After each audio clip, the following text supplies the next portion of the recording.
Good morning! It's right. Sorry, excuse me. I'm being paged to retrieve my seatbelt. It's drive time with Dave. I'm Dave. I'll be your driver. The driver that gives advice on success. I've had a few people say, how can the driver give anybody advice? So I've driven a lot of super successful people. I'm just a chauffeur. I've never bought and sold anything. I have no idea what I'm talking about. And I should put my hair blockers on, but you feel a measure of success when other resellers start sending you little jabby messages into your email box. And all I do is go, I feel like Wonder Woman with my magic bracelet. So deflect! Your little pokes don't bother me. You and your little teeny sales you guys do online. You make me laugh. Because soon, all my subscribers are going to be doing twice as much as all those resellers that have been giving all their advice or showing all their little haul videos. Anyway, I know that I can't help but laugh because you know there's a lot of people that they get very confused and it seems like money causes more jealousy than anything. And that's just my experience in my life. The more money, the more jealousy. Like it just, and people can't, maybe they try to hide it. I don't know. I got to be honest. When I'm around a guy with a whole bunch of money, I'm not hiding it. I'm like, man, I want your money. How'd you get it? And he'd be like, well, I worked hard for it. You did not. You didn't work at all. Somebody just come along and gave you millions of dollars because people don't actually have to work hard for money. Oh, wait. Yes, they do. So, somebody noticed last night on my 1,000 sub celebration video how nervous I looked. I was like, help me. I was looking at it, it was like there was some propaganda at one time or something about some YouTube person that people thought had been kidnapped because I'm in the camera going, I'm being forced to do this. Come on, I'm tapping out SOS on the lens. Help. No. Actually, in the house, I don't realize how noisy my house is until I'm like, okay, I need to turn this camera on. And I got this giant grandfather clock in the corner that's tick-tocking away and chiming every 15 minutes, and there's just all this noise. And then of course, well, my house is, I might live there, but that house belongs to my kids. And they're yelling and screaming and just being kids. Of course, now they were in bed while all this is going on, because I don't think kids yell and scream any other time, now do they? Only when they're in bed. They're in there yelling and screaming. It's like every time I start to say something, somebody'd yell, Mom! I'm like, I need to cut that out. So you can see that my video last night probably had a few more cuts in it than normal. I didn't know what else to do. After a while, I'm like, by the way, it took me like 2 hours to shoot that video that was, I don't know, it was like 8 minutes or something. It was tough. I gotta admit, it was tough. So, I had a lot of, of course, all the congratulations and lots of great comments and yeah, those messages. Those messages are a measure of success. I think I have nothing else to talk about now except for the fact that, I had somebody poking. Maybe they were just making fun. I don't know. I'm like, I don't know. But for my concerned viewer, I know I've talked about it briefly, and everybody gets tired of hearing it. But everybody, again, one of these days I'm going to turn this camera. I'm going to bring another camera and I'm going to mount it in here, maybe like a GoPro, and I'll put a shot of what's going on, and you guys can see it. I don't think that this is something new or special, unless, well, it's possible that, tens of thousands of people, I hope that many people are watching my videos, because that'd be great. have seen how, you know, what happens in a car when it's, you know, it's driving itself.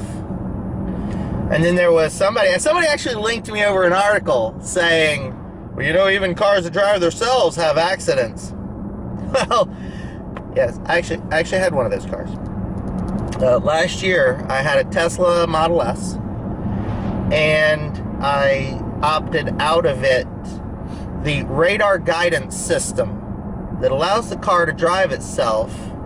My particular car had a problem, and I guess once they build the car, it's not so easy to fix it if it doesn't work right.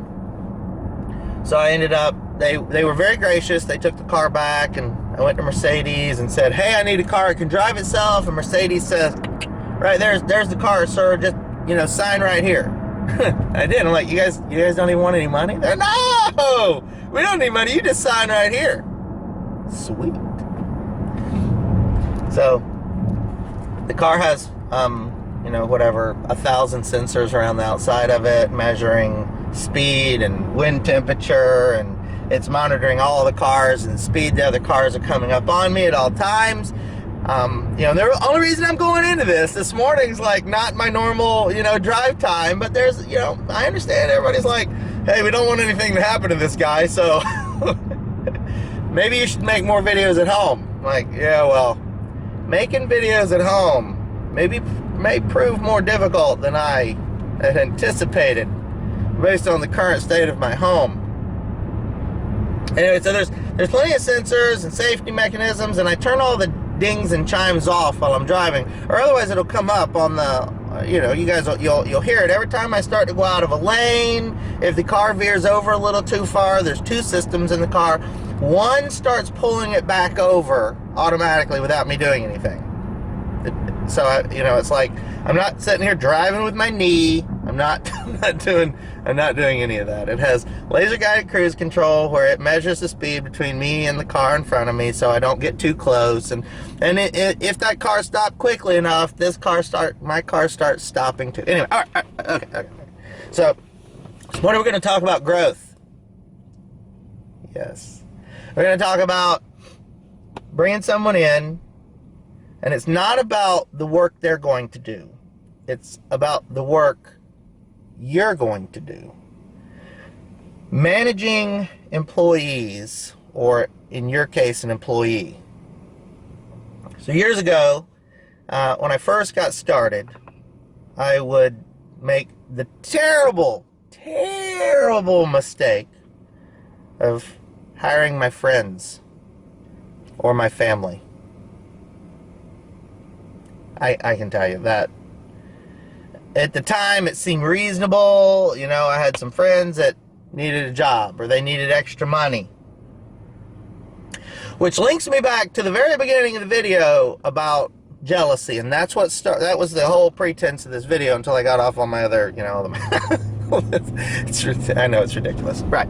So it starts off okay, and then when the false sense of entitlement they develop kicks in, you find yourself in a position you don't want to be in. I can tell you, you don't want to be in that position unless you do, like, man, I got enough friends and you and I are not going to be friends anymore. And that is the problem, because you end up not being friends anymore. And that's and again, all I can say is it's a bad position to be in, and it just doesn't work out well. Emotionally,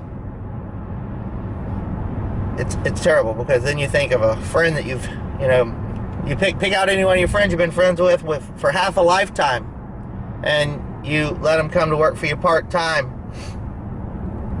I made some mistakes.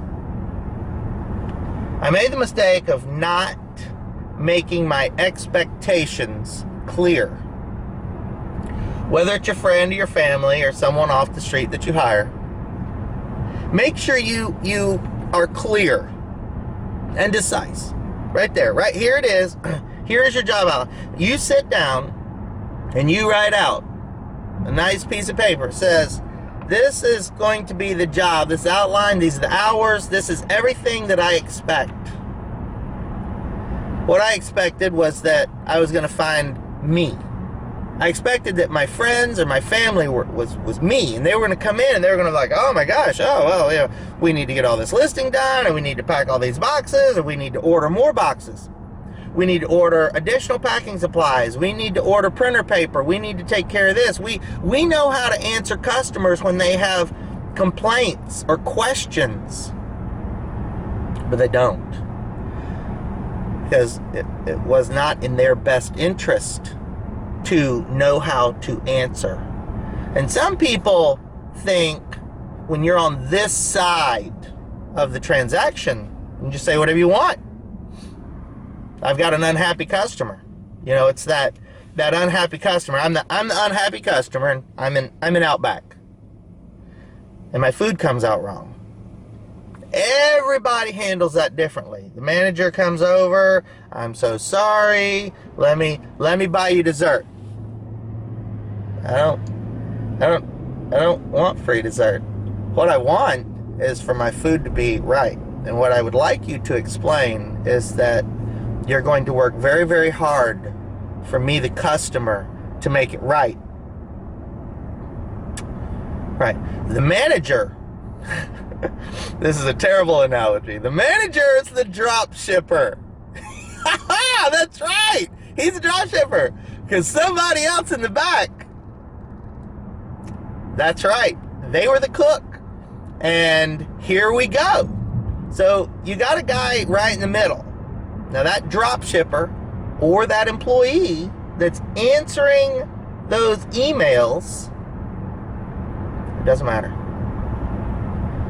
Unless you train them to care. Sorry. Okay. My phone, text message. I get very excited if I get a text message.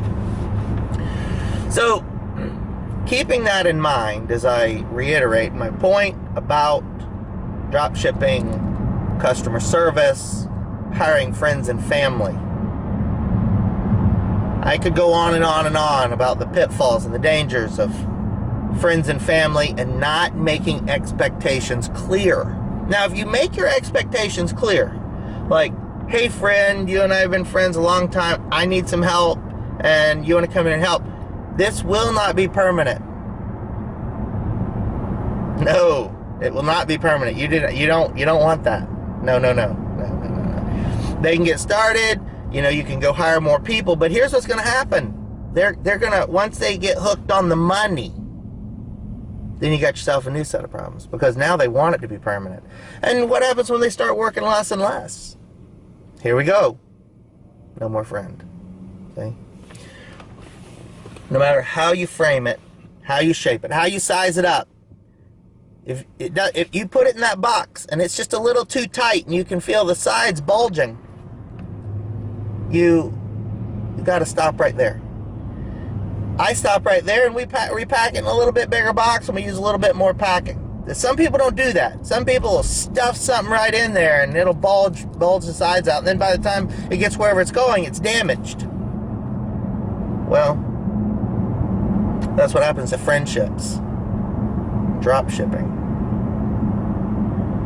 Again, if people have more experience with drop shipping and they're like, I've done hundreds of thousands of dollars in drop shipping, and you want to supply some verifiable examples or proof or whatever it is. I don't know. I mean, I've done it and I've actually made money. You did it one time and you made $20. I mean, that's more proof than I've ever seen. I gotta be honest. So if somebody pulled it off once, I'd be like, man, I'm still not going to do it, because it's still an incredibly dangerous game. I'm still more for, if I find those products, I'm going to bring them in. And I touched on all this last night. I don't even know why I'm recapping all this. I think it's because it's like this thorn in my side because of all these resellers on YouTube spewing all this that they can do hundreds of thousands of dollars a year in sales. Because that one reseller, he decided to email me last night, and I'm like, dude, listen, you showed your house, and your house doesn't look like you do $3 million a year. But I don't know. I don't know how much. Maybe you're only making 10%. Wait a minute. That'd still be 300 grand now, wouldn't it? That's a lot of money. Maybe you just started doing it. Like, I don't know, last month. And so you know, you really haven't, in 1 month you would have made, you know, $30,000. So I know it takes time to build up that capital and your life to ramp up to equal those numbers. For the rest of us, I operate in the real world.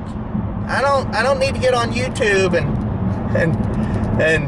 rent a house. And let me tell you something about that, because in that email was, you know, dude, I saw that video you showed your house, bro. Yeah, well, bro, we know people rent houses like that. Let me tell you something. Even renting a house like that, $6,000-7,000 a month. So somebody still got to make a whole bunch of money just to rent a house like that. Now, if you only rented it for 1 day, I suppose you could pull it off. Or you have a realtor let you in, you walk around the house, act like it's yours. Or, you know, or you actually have a rich friend and you're showing their house. But all I can say is, you know, what we want is some information, right?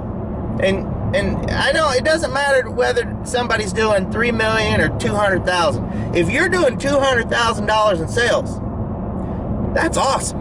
I mean, I don't beat around the bush. That is a good number. And at 40% or 50% profit, you're still making $100,000 a year. Why these guys want to go, well, this is my house. Well, it doesn't look like the house of a guy that's doing $3 million a year unless you're, you know, operating on 1%, you're making $30,000. I think I did that math right. I don't know. Anyway, so this morning, I don't know how useful I've been, other than when you are ready, and a lot of you are ready, based on the comments and questions I'm getting, a lot of people are ready. You're right there. You're at that tipping point. How do we hire someone?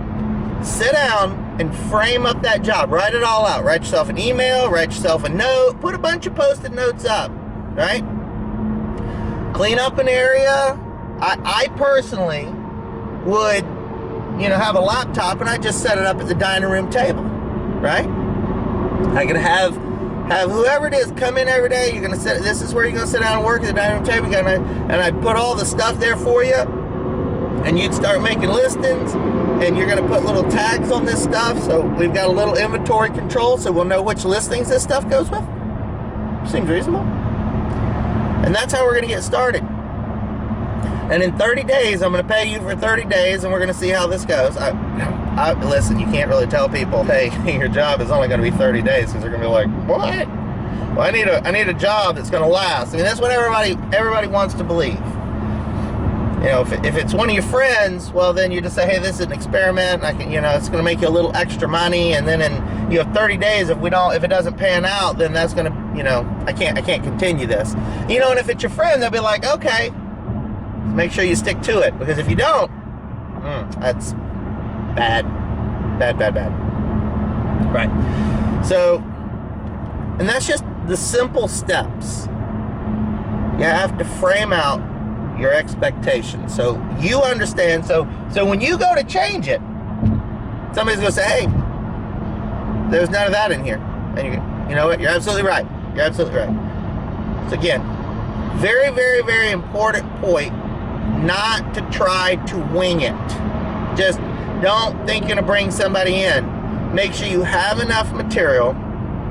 If they're going to come in, they're going to work part-time, 4 hours, that you have enough material, 4 hours a day, 5 days a week, or however many days. So it's just going to be you know, 8 hours of part-time work that you'll have enough material. That's it. And you'll find how easy things become. They'll come in, they'll do that portion of the job, and they'll be like, all right, I'll see you tomorrow, and then they leave. And then we'll do it again tomorrow. Very, very simple stuff, right? And it takes a little, you can take a step back, and then you find that you actually have an extra 4 hours to go and thrift store, or pawn shop, or Salvation Army, or Goodwill, or you know, Marshalls, or Ross or Walmart. I can go down the list of all the places that you can get all the stuff. Once you can breathe a little easier. I know it's hard, but when you're looking at this from the standpoint of, I'm barely making any money, I'm not making any sales, how do I hire someone? Well, you need to be able to get that 100 listings up a week yourself. And then once steadily every week you get your 100 listings up, you're talking about over, a week to me is 5 days, and really a week is 7 days. And when you start dividing down that 100 listings by 5 days, you're doing, 20 listings a day, or over 7 days. Or you want to get yourself where if you hired someone, you brought them in, they could duplicate what you're doing. What you need is someone that can come in the same amount of time that you spend, do double what you're doing. Double. It's going to double your money. Double the work, double the money. I'm Dave, and this was Drive Time, and I am the driver.